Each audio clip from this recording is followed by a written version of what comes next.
I'm Victoria Jane, and right now I'm at the GigPig HQ. This is from the studio. I've got the beautiful May Payne with me right now. So excited because, do you know what? I feel like you're someone who is such a true artist and true to yourself. So it's interesting that just before this you were saying about how you're kind of being more you and embracing you.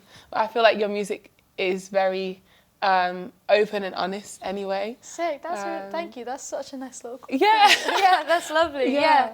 I mean, I actually just wanted to jump straight in and say, like, your style is so unique as well. Thank you. How would you describe it? Like, how did you come up with this fit today? Well, I feel like, I don't know. I feel like I've been through many a phase. So I was very emo when I was younger, trad emo, like black skinny jeans, like band t-shirt, very, very that. And then like I kind of tried to be a bit like hype beastie golf fleur for a while. And I don't know, now I'm just very like, I just like, I don't know, I like muted colours and I like things that like are really comfortable. Like I can't deal with anything that's like too tight. Like I don't really like wearing anything like too feminine. Like I don't know. I mean like also I think honestly I was in the States this summer and being able to go to thrift stores changed everything. Because like, you know when you see people online you're like, how do they dress like that? It's because there are thrift stores and they can just like, you can go and there's just like a world of clothes and you can just pick anything. Because I've always wondered what they're like in the States, because people do say it's completely different to the ones over here. So different. So it's a world of possibilities. It's so cool. Oh, well, I'm so glad to have you here. I wanted to ask you about like taking it back. How did you kind of like develop that love for music, or kind of just start out making songs? Like how did it start for you? I think so. Like I always talk about like when I was younger, my dad loved Van Morrison and my mum loved Bob Dylan. So like those two, I don't know, I really like listened to all the time growing up. And then I started learning piano. Like we had a piano in my house, so I would just play that all the time. And then I don't know, like I just kind of really liked songs, and I found the website Guitar Tabs, which just gives you like the chords for every song. Oh, that's so amazing. I would just sit and like play every song. Oh my god. And yeah, that's kind of how I guess that's how I started like really like loving music. I think I definitely wrote some like weird songs on my laptop when I was like 7, not on my laptop, on like the family computer, like, you know, I don't know. And then I think I really loved it when I was like 16ish was when I started to properly be like, this is for me. Yeah. And I feel like you're still at the start of your journey, but you've still had quite a journey so far. What's been some of the highlights for you so far in your music career, and what have been some of the things that you kind of look back on and you've really learned from? I think a highlight and something I've really learned from was releasing my EP. Oh my gosh. So like I was going to come to that. Yeah. Like that was amazing. It was such a learning process, like doing the whole thing. Like, oh my, wow. It was a lot, and it was amazing at the same time. I think like, I don't know. I'm at the moment, something I've learned from that is like, I want to try and do as much like of the arrangement, production, everything like myself. Oh, really? Which is, okay. That's scary, but I know, it's good. It's scary, but it's good. And like, I don't know, because I think for a long time, I've been very much in a mindset of like, oh, I don't know, like, this is what I think, but I don't know, you know what I mean? Whatever you think, I don't know. And like, and that's really cool, because I love, all the people around me have amazing musical opinions, but like, I'm just trying to really connect to like me and my tastes and what I like and what I think should happen, and, you know.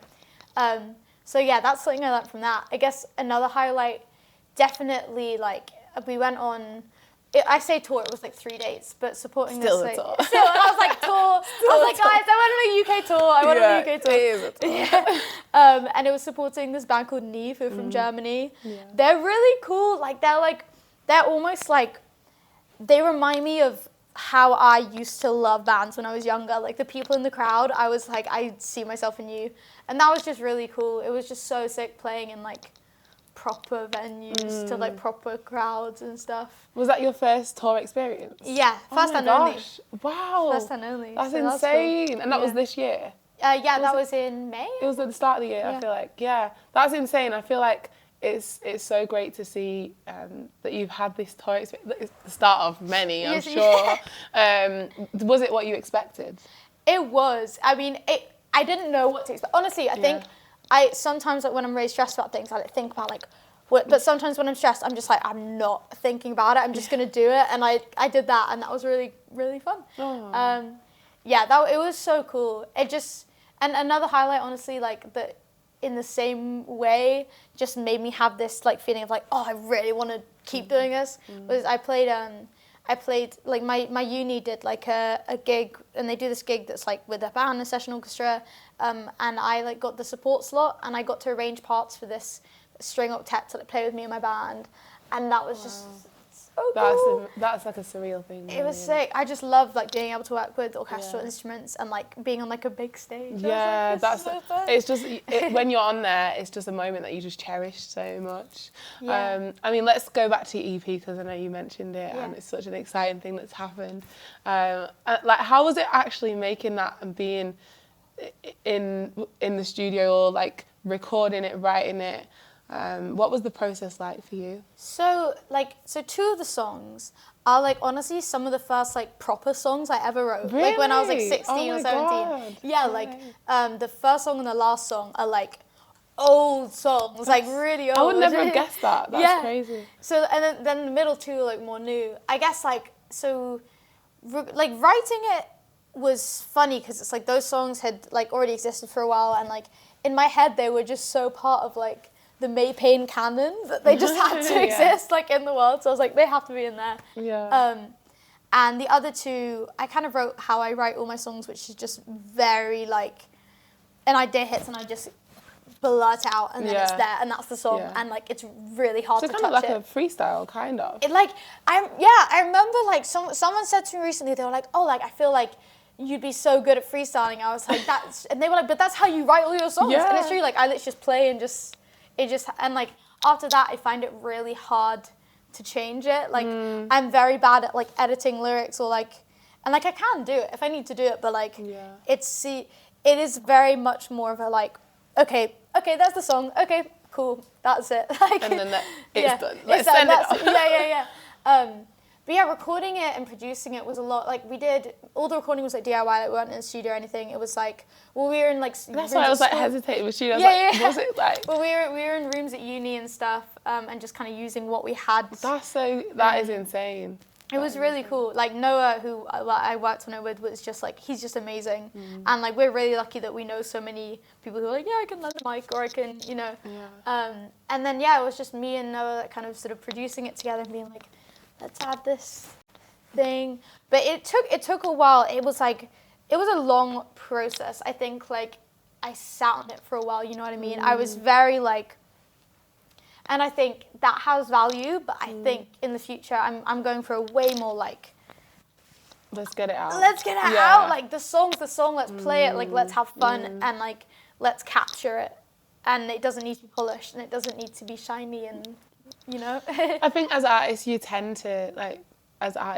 to overthink because it's something so precious at that time, and then there's the comparison, there's everything that comes into it. But I feel like it's such a good thing that you're now thinking about, let's just get it out, because there's always going to be music and there's always going to be someone to listen to it. Exactly. And like also I stress a lot over like this version of the song or this version, you know what I mean? But then like I was speaking to my friend Dee yesterday. She's like a really cool musician. She was just like, the song is the song, you know what I mean? Like, you can do another version of that song in the future. Like, there's no reason, like, that recording, it's just a recording of the song. And if it's good, cool, put it out. And if it's not, cool, you can do it again. Like, and then you can just perform it live anyway. Exactly. So many times. Exactly. Like, it's way more of, like, a little living organism than, like, this is a unit of, you know what I mean? Yeah, literally. So like growing up obviously in Dorset and then being influenced by Manchester and London, how do you think it's all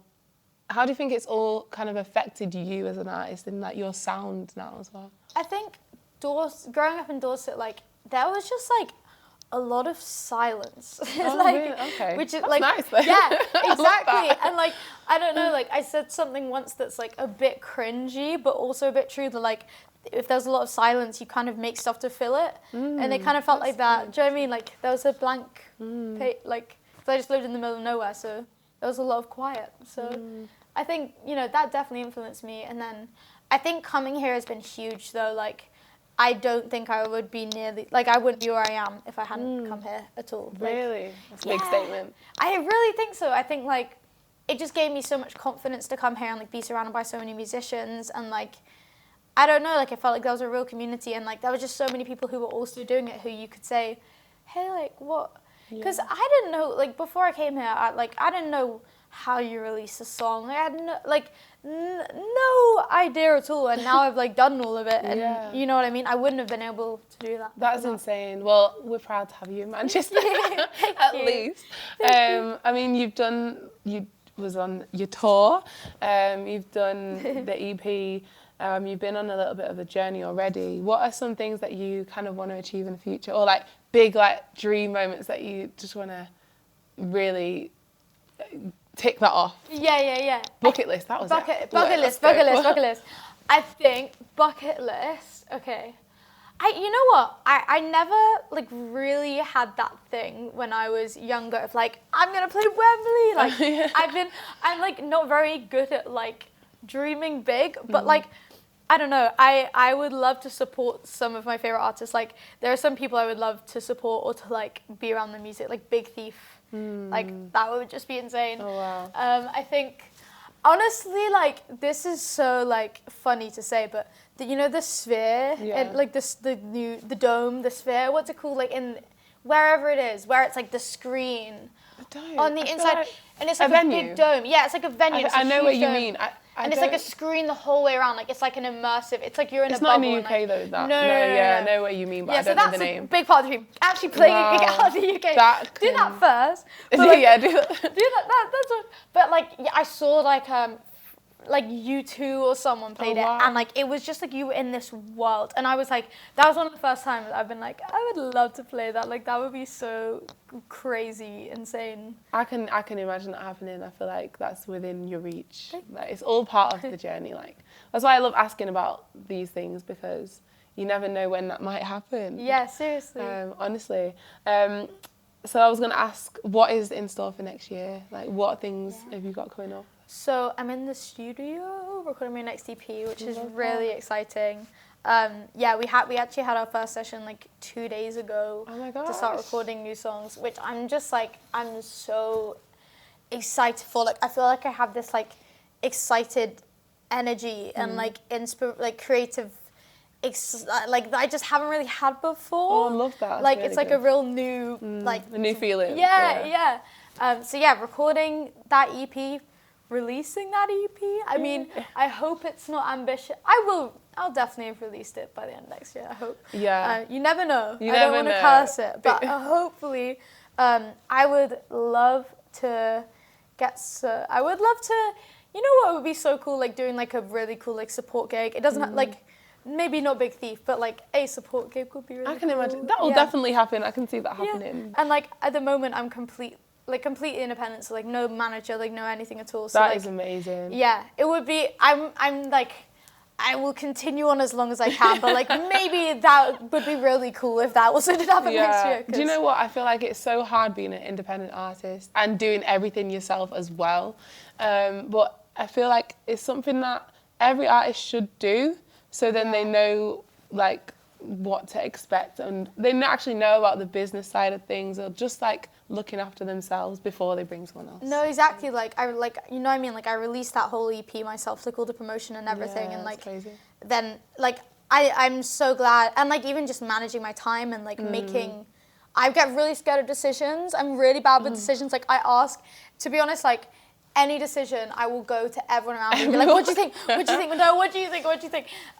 But I'm getting better at making decisions and managing myself. And like, I do think it is quite like empowering to know, like, I kind of know what I'm talking about. Like, I don't think anyone could really come to me and like just take all control, because it's like I kind of know what I'm doing a little bit, so you can't like walk over me, and you know what I mean. Oh my gosh, I love that. The last question I want to ask you, something I ask everyone. Yeah. What is one thing that you can't live without being on your rider at a show? Ooh. Like, if it's not there, No, it's gonna be bad. Yeah. Yeah. Okay, so one thing I would love to have a rider. That would be so cool. Oh my God, Maybe add that to the Did goals. you have a rider on tour? No. I've had a rider for one gig. My first gig actually ever, I had a rider. Okay. Besides that, I would love some Pepsi Max. Pepsi Max? I would love some Pepsi Max. That's so interesting. Everyone has said something different, and I'm waiting for the moment that someone says the same thing. Yeah. I love that you said Pepsi Max. Has anyone said apple juice? I was going to maybe say that one. No, I don't think so. Either one of those two. So I didn't realise Pepsi this. Max, okay. There is an actual, like, first of all, I just love Pepsi Max. I actually think it is better than Diet Coke. I don't know if I can say that. Pepsi Max sponsor. No, that is on the bucket list. That is on the bucket list.